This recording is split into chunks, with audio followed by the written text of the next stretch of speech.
વડોદરાના સમા ફ્લાયઓવર બ્રિજને લઈ વિવાદ દિવસે દિવસે વકરી રહ્યો છે। તે ધારાસભ્ય કેયુર રોકડિયા બ્રિજને લઈને ટેકનિકલ સ્ટડી કરવા સલાહ આપી હતી। વડોદરાના વિવાદિત સમા ફ્લાયઓવરને લઈને ધારાસભ્ય કેયુર રોકડિયાએ શાસકોને સલાહ આપી હતી। તેમણે આપેલા નિવેદનમાં જણાવ્યું હતું કે હું જ્યારે મેયર હતો ત્યારે સમા બ્રિજ સહિત અન્ય 5 બ્રિજ મંજૂર કરવામાં આવ્યા હતા। ખૂબ ઊંડાણપૂર્વક ટેકનિકલ સ્ટડી કરીને આ બ્રિજ મંજૂર કરવામાં આવ્યા હતા। જે લોકોએ સમા બ્રિજને જોઈન્ટ કરવાની વાત કરી છે તેમાં ફરી એકવાર ટેકનિકલ સ્ટડી કરવો જરૂરી છે। અમે સ્ટડી કરીને આ બ્રિજ મંજૂર કરાવ્યા છે, તો બ્રિજ જોઈન્ટ કરવાનો હોય તો ફરી ટેકનિકલ સ્ટડી કરવી જોઈએ। ભવિષ્યમાં અમારા સમક્ષ આ મુદ્દો આવશે તો અમે ટેકનિકલ ડેટા શેર કરીશું, તેમ જણાવ્યું હતું। સાથે આ બેઠકની અંદર મારા દ્વારા જે છાણી બાજવાનો જે રોડ છે, આ રોડ એ તાત્કાલિક મરમ્મત માગે છે અને નવીન રોડ એ કોર્પોરેશન દ્વારા કરાવવો પડતો હોય એના વિશે પણ અમે સાથે મળીને રજૂઆત કરી।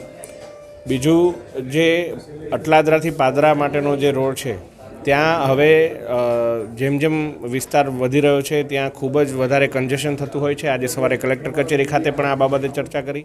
આ સમા સહિતના 6 બ્રિજ એ જ્યારે હું મેયર હતો ત્યારે અમે આ 6 બ્રિજો મંજૂર કર્યા હતા અને ખૂબ ડીપ ટેકનિકલ સ્ટડી કરીને એ સમાનો બ્રિજ હોય કે અન્ય બાકીના 5 બ્રિજ હોય, લોકોની ખૂબ મોટી જરૂરિયાતને સંતોષવા માટે આ ટેકનિકલ સ્ટડી કરીને જે તે સમયે આ મૂકેલા બ્રિજ છે।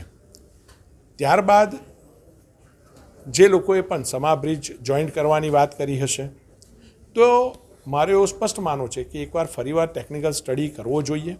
અમે જ્યારે બ્રિજને સ્ટડી કરીને મૂક્યા છે તો નવેસરથી જો એમને બદલાવ પણ કરવો હોય તો એની પાછળ ટેકનિકલ સ્ટડી હોવો જરૂરી છે।